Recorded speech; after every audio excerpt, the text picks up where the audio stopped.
क्या आप लोगों के घर में भी कड़वे करेले बनते हैं? आप पुराने सब तरीके छोड़ें, नया तरीका अपनाएं, इस तरीके से करेले बनाएं। आज मैं बना रही हूँ करेले गोश्त की रेसिपी, जो कि बहुत ही आसान तरीके से और यूनिक तरीके से मैं बनाऊंगी। और कड़वे करेले बिल्कुल भी नहीं बनेंगे, और जिन लोगों से ये कड़वे बनते हैं वो भी इस रेसिपी को फॉलो कर सकते हैं और स्टेप बाय स्टेप फॉलो कीजिएगा, ताकि आप लोगों से भी ये रेसिपी बहुत ही ज़बरदस्त यूनिक तरीके से ये बन सके, ताकि आप लोगों के घर में बच्चे नहीं अगर पसंद करते करेले गोश्त, तो वो भी खाना पसंद करेंगे और वो भी प्लेट को चट कर जाएंगे। तो चलिए बनाना स्टार्ट करते हैं। ये रेसिपी बहुत ही आसान है। इस रेसिपी को बनाने के लिए हमें यहाँ पे 1 केजी जो है करेले चाहिए, और जो मटन डाल सकते हैं आप, अगर बीफ डाल सकते हैं, चिकन भी डाल सकते हैं।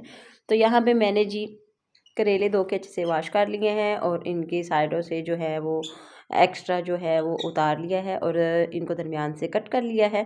इन तमाम सबको दरमियान से कट कर लेंगे, ताकि जो है अंदर से कोई आपको ख़राब वगैरह जो हो वो आप निकाल सकते हैं। तो इस तरह आप एक चम्मच की मदद से इसके बीज निकाल सकते हैं, हाथों की मदद से भी निकाल सकते हैं, बट ये चम्मच की मदद से निकालना बहुत ही आसान है। ये भी एक टिप है आप लोगों के लिए। तो इस तरीके से आप चम्मच का यूज़ करके करेले के बीज जो है ना बड़ी आसानी से निकाल सकते हैं।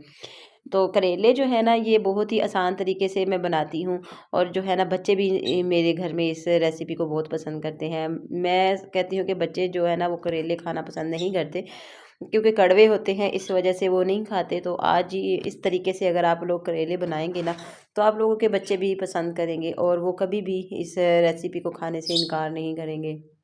तो बस इस तरह आपने छुरी की मदद से भी काट लेने हैं। अगर छुरी की मदद से आप नहीं काट सकते, तो आप एक इस तरह आपके घर में एक कटर होगा, तो कटर की मदद से इस तरह काट लेंगे। और मोटे मोटे काटने की बजाय इस तरह अगर आप काटेंगे ना, तो आपसे फ्राई भी बहुत ही जल्दी हो जाएंगे और बिल्कुल कड़वे नहीं बनेंगे। क्योंकि इस तरह बारीक बारीक काटे हुए जो करेले होते हैं ना, वो फ्राई भी जल्दी हो जाते हैं, और उनमें जो कड़वाहट है ना वो काफ़ी हद तक ख़त्म हो जाती है। तो इस तरीके से आप ज़रूर करेले बनाइएगा, तो आप देखिएगा कि आप लोगों से कितनी ही परफेक्ट रेसिपी बनेगी, और आप लोगों के घर में सब पसंद करेंगे।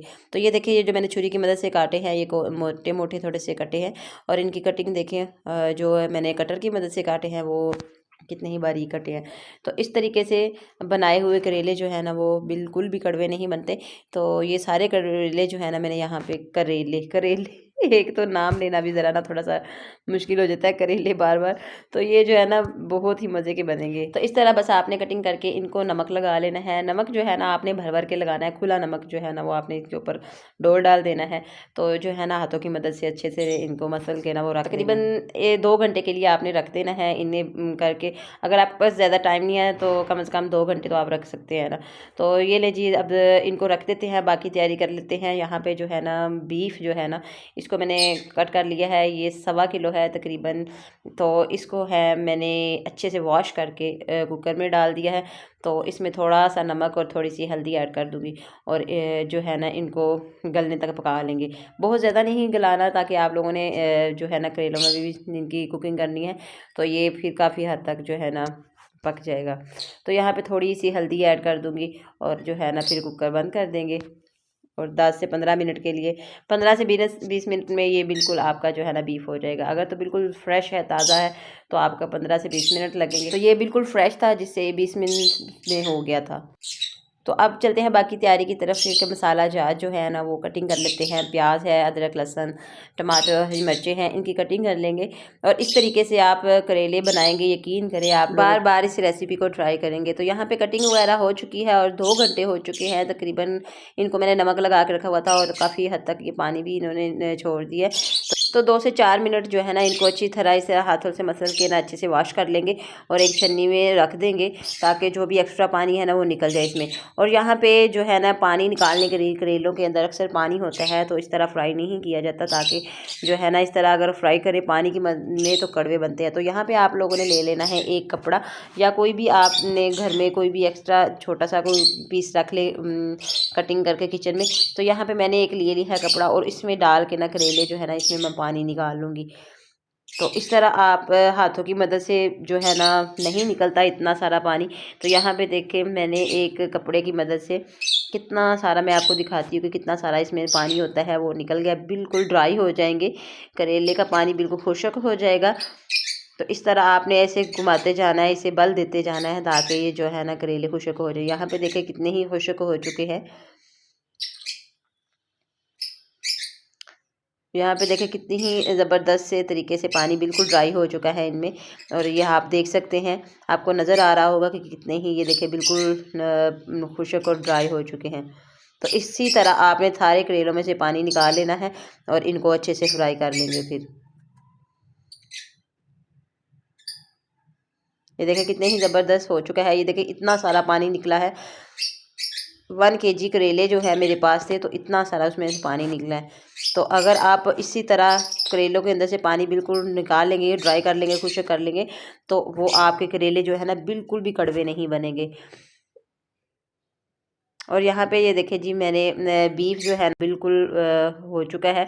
अब इसे उतार लेंगे एक साइड पे, और जो करेले हमने रखे हुए थे ड्राई करके, इनको फ्राई कर लेंगे। और यहाँ पे चैनल को सब्सक्राइब नहीं किया तो जल्दी से जाके चैनल को सब्सक्राइब कर दें, लाइक एंड शेयर भी कर दें। अब यहाँ पे मैंने ऑयल डाल दिया है। आप अपने मुताबिक ऑयल डाल सकते हैं। मैंने जो है ना फुल भर के ऐड नहीं किया ऑयल, तो थोड़ा सा ही मैंने ऑयल ऐड किया ताकि ना बाद में फिर जो है ना ऑयल जो है ना वो यूज़ नहीं होता किसी और चीज़ में, फिर इसमें कड़वाहट सी फील होती है। तो इसमें इसलिए मैंने इतना ही ऑयल यूज़ किया है जो कि इसमें ना फ्राई हो जाए। थोड़े से ऑयल में भी फ्राई हो सकते हैं, बहुत ज़्यादा ऑयल यूज़ नहीं करना होता। तो मैं तो हमेशा इतना ही ऑयल यूज़ करती हूँ। देखिए फिर भी बहुत ज़्यादा है, तो इसमें मैं थोड़ा सा निकाल लूँगी। और यहाँ पे देखिए करेले बिल्कुल आपने मीडियम टू लो फ्लेम पे इन्हें फ्राई करना है। और ये देखिए कितने ही ग्रीन ग्रीन है। ये थोड़ा सा टाइम लग जाता है, अगर आप मीडियम टू लो फ्लेम पे इन्हें फ्राई करेंगे तो ये बहुत ही ज़बरदस्त, और इनकी कड़वाहट भी बिल्कुल नहीं रहेगी। तो यहाँ पे अदरक लहसुन का पेस्ट जो है वो मैंने ऐड कर दिया है।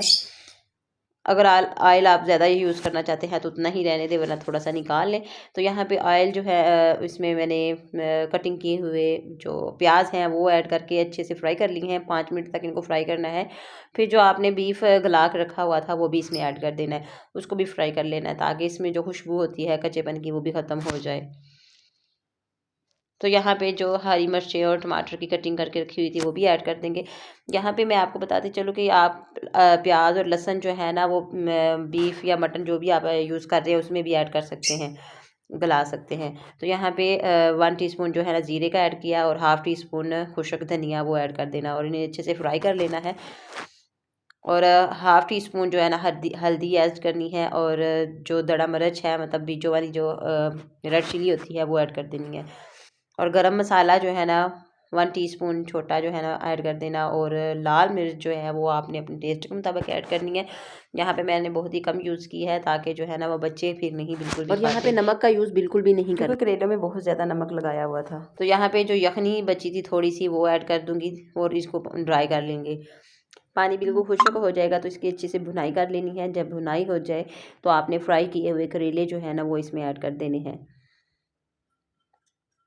तो प्याज़ों को जो है ना वो मैंने इसलिए इस तरह यूज़ किया है, थोड़े से क्रंची से हो जाते हैं।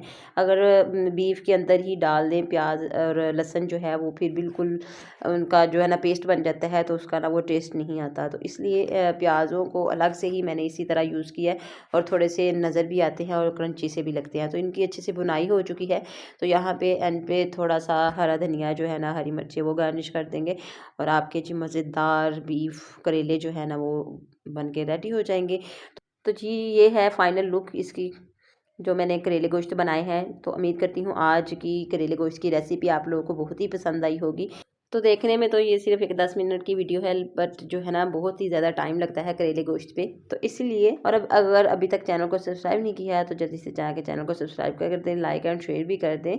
और यहाँ पे साथ ही साथ जो है ना बच्चों को भूख भी लग चुकी थी, खुशबू बहुत ही अच्छी आ रही थी, तो साथ ही साथ मैंने रोटियाँ बना ली। और जो है ना ताज़ा ताज़ा गरम गरम रोटियों के साथ करेले गोश्त जो है ना बहुत ही ज़बरदस्त और बहुत ही मज़े के लगते हैं। तो उम्मीद करती हूँ आज आप लोगों के मुंह में पानी तो ज़रूर आया होगा करेले गोश्त की रेसिपी। तो आज आप अभी अपने घर में ज़रूर बनाइएगा और फीडबैक लाजमी दीजिएगा। मिलते हैं नेक्स्ट वीडियो में, तब तक इजाज़त दें, अल्लाह हाफिज़।